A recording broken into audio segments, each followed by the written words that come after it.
Okay, so let's move on to strategy. In the introduction to the course, I talked about how I would help index experiment players lower their scores without touching their golf swing. And one of the most tried and true ways to do that is through strategy, also known as course management, by selecting more optimal targets off the tee, which we'll talk about in this module with your approach shots and other clubs.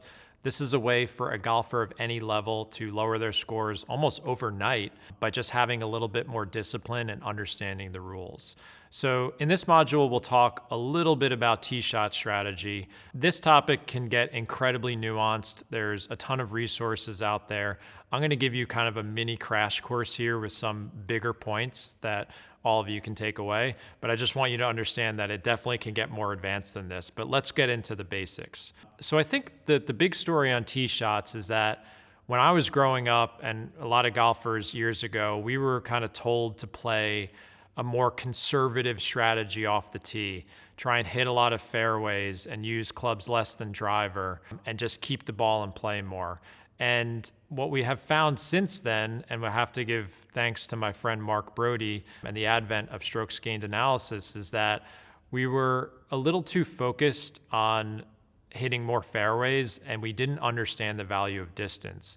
So I think over the last decade, it's become abundantly clear, especially at the professional level, that getting the ball closer to the hole is a much bigger scoring advantage in a lot of instances than actually hitting fairways. The one big takeaway is that I don't want everyone thinking it's bomb and gouge, but you have to understand that when you have a shorter club in your hand, you're giving yourself a much better opportunity to get the ball on the green in regulation or close to the green for an easier shot. And essentially is that proximity equals lower scores.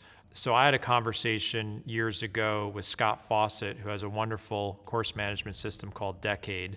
And I was talking about how I wanted to become a better tournament golfer and how I was taking every opportunity to avoid my driver.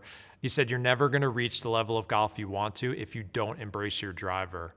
And he's absolutely right. And certainly all the analysis from Mark Brody backs this up. And I think one takeaway that a lot of golfers should think about is that the mindset that I used to have and that a lot of other golfers still have is that you're looking for every excuse not to hit your driver.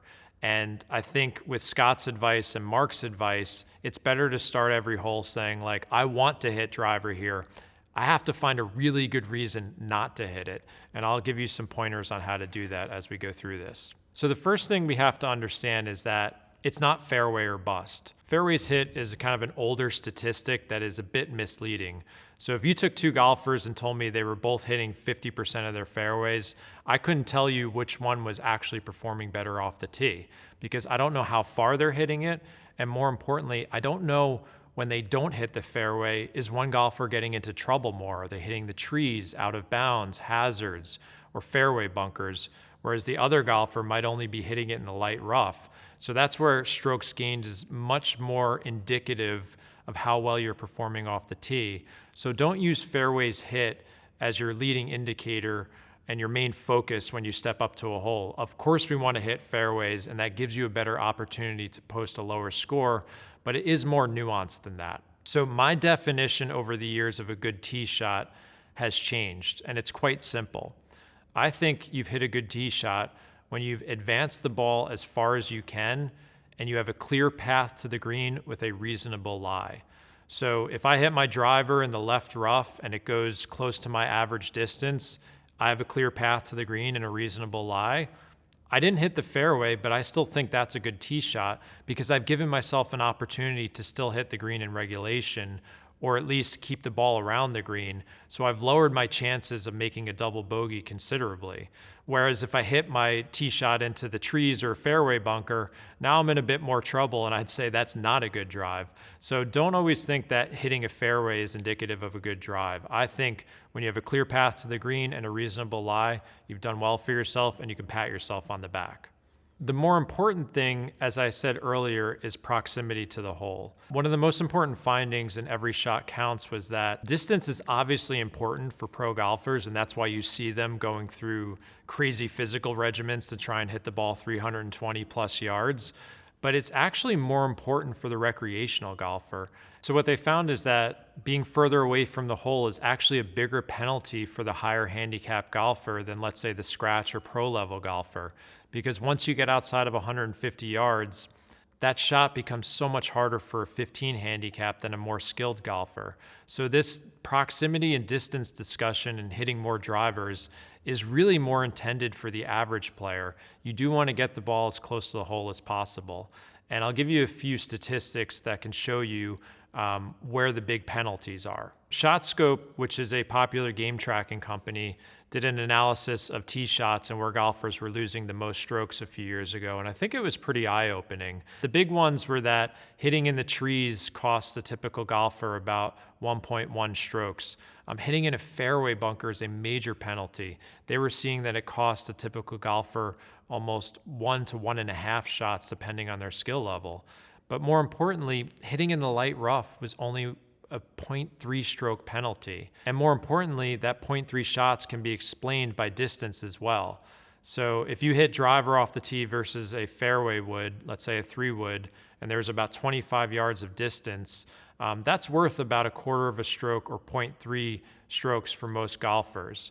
So let's say I hit my driver in the light rough versus my 3-wood in the fairway, it's actually a wash. You didn't lose anything by hitting the driver in the rough versus the fairway would in the fairway, and there's no guarantee that would actually end up there. So the big takeaway from this is that, as I said, it's not fairway or bust. We're looking to avoid the big trouble, the trees, the fairway bunkers, obviously out of bounds and penalty areas. That's what costs you big off the tee. And the light rough is not as big of a penalty, so that helps us select targets more effectively. So what do you do with all this information? So we want to make a plan and we want to look at courses, and you can do this on Google Maps or Google Earth. There's tons of GPS apps now where you can take a look at each course before you play it. And what you want to do is start seeing where the big trouble is. Where are those fairway bunkers? Where is the out of bounds? Where are the trees? And you need to figure out, well, where can I hit my driver and kind of step on the gas a bit? And then where does it make sense to maybe hit less than driver? Because I know that hitting driver might put me in these penalty areas more or fairway bunkers. So you want to see where these big areas of trouble are and see if you can aim away from them, or if it makes sense not to hit your driver and lay back. So one of the great takeaways from Every Shot Counts was aiming away from trouble when you have the opportunity. Mark Brody gave an example in the book that I think was really eye-opening at the time, where you have one hole where there's big trouble on one side. In his book, it was out of bounds, but really it could be trees, it could be a bunch of bunkers on one side of the hole. But let's say there was only light rough on the other side of the hole. What he found out was that, running a bunch of computer models, was that actually aiming further away from the trouble lowered your average score in the long run, because you want to avoid, like I said, the big mistakes. So if you have an opportunity to aim away from trouble on a hole, take it. And a simple rule of thumb for most golfers is that the bigger the trouble, like out of bounds, the more you aim away from it. And I would say the lower your skill level, the more you aim away from it as well. So for example, let's say there was a hole with out of bounds or trees on the right side and nothing on the left. I would say for the more skilled golfer, they might just adjust a little bit on the left center of the fairway. But let's say we had a 15-20 handicap, a more intermediate to beginner level player, they might need to aim actually in the left rough, because they want to make sure that their dispersion, the pattern of their shots, ends up more on that left side versus the right side where they're going to hit the trees or go out of bounds. So essentially what you're trying to do is remove these disproportionate penalties that absolutely kill your scores. So there are a lot of opportunities when you start looking at holes on golf courses where there is trouble on one side, and if you can aim away from it, go for it. There's plenty of other examples that you can choose from, and again, there's resources like Decade, and I go much further of this in my book and video course. But another quick scenario that I'll go over where it might not make sense to hit driver is where the fairways start to pinch. So I have a hole at my home course where at about 220 yards, there's 2 bunkers on both sides of the fairway with fescue. And that area goes up almost to about 290 yards from the tee. So in that example, I actually don't want to hit driver because I know that going into the fairway bunker or the fescue is going to be at minimum a stroke penalty for me most of the time. So in that situation, I'm okay laying back and taking less club and avoiding that pinched area, because I know that I'll still have an opportunity to keep the ball in play with an iron off the tee versus trying to fit it in this 20, 30 yard window with, let's say, a hybrid or driver where it pinches quite a bit.